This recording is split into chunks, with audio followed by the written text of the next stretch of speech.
Exercise 3B, question number 14. At a supermarket, broccoli and carrots are sold at Pakistani rupees 42 per 100 grams. ये broccoli की price उसने दी हुई है और crates की प्राइस दी है जी 20 पर 100 grams respectively. How much will 1.1 kilogram of broccoli and 870 grams of carrots cost.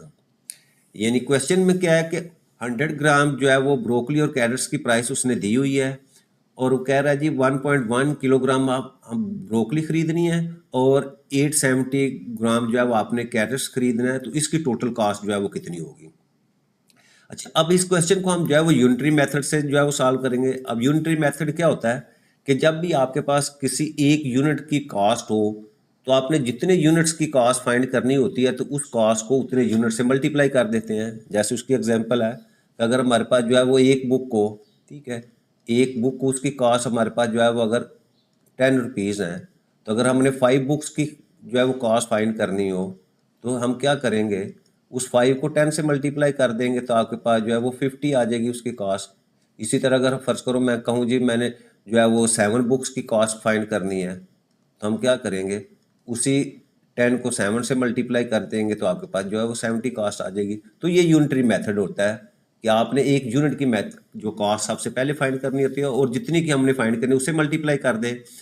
तो अब देखिए सबसे पहले मैं क्या करता हूँ कि यहाँ जो ब्रोकली है उसको मैं सॉल्व करता हूँ कि उसकी कॉस्ट वो हमारे पास आ जाएगी ब्रोकली. अच्छा, अब देखो उसने लिखा हुआ है जी 100 ग्राम जो है उसकी कॉस्ट 42 है. ठीक है, तो यहाँ मैं लिखता हूँ जी कॉस्ट ऑफ 100 ग्राम्स. ठीक है, वो कितनी होगी उसकी, वो दी हुई है जी 42 रुपीज़. ठीक है, और यहाँ मैं लिखता हूँ कॉस्ट ऑफ 1 ग्राम्स. अब 1 ग्राम्स की मैं कॉस्ट करूँगा तो ये 100 पे डिवाइड हो जाएगा तो ये आपके पास आ जाएगा जी PKR 42 डिवाइडेड बाई 100. ठीक है, अच्छा, अब कितने की हमने कॉस्ट फाइंड करनी है वो यहाँ उसने दी हुई है 1.1 किलोग्राम्स की.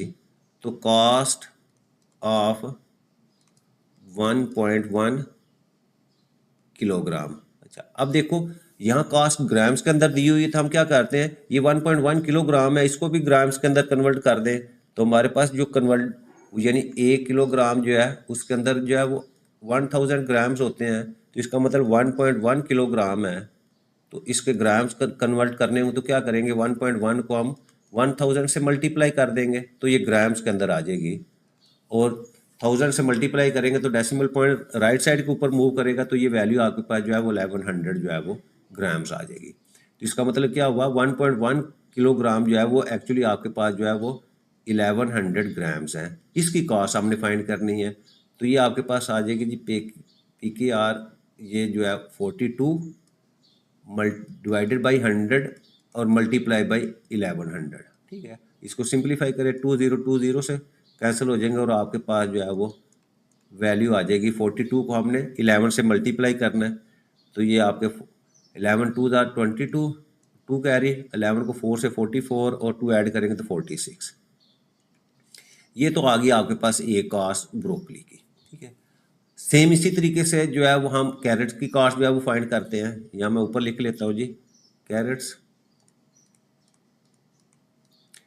अगेन उसी तरह कॉस्ट ऑफ 100 ग्राम्स वो उसने दी हुई है जी 20 रुपीज़.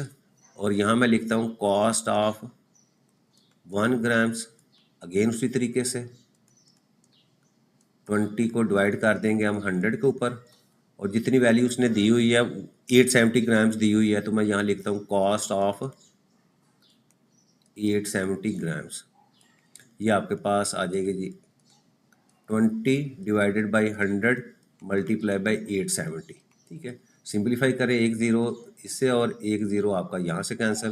तो 2 को 87 से मल्टीप्लाई किया तो आपके पास वैल्यू आ जाती है जी PKR 174. अब आपके पास ब्रोकली और जो आपके कैरेट दोनों की कॉस्ट आ गई तो यहाँ उसने टोटल कॉस्ट कहा हुआ है तो यहाँ लिखे टोटल कॉस्ट, वो क्या आ जाएगा आपके पास ब्रोकली की कॉस्ट है 462 और आपके पास जो है वो कैरेट्स की कॉस्ट है वो है 174।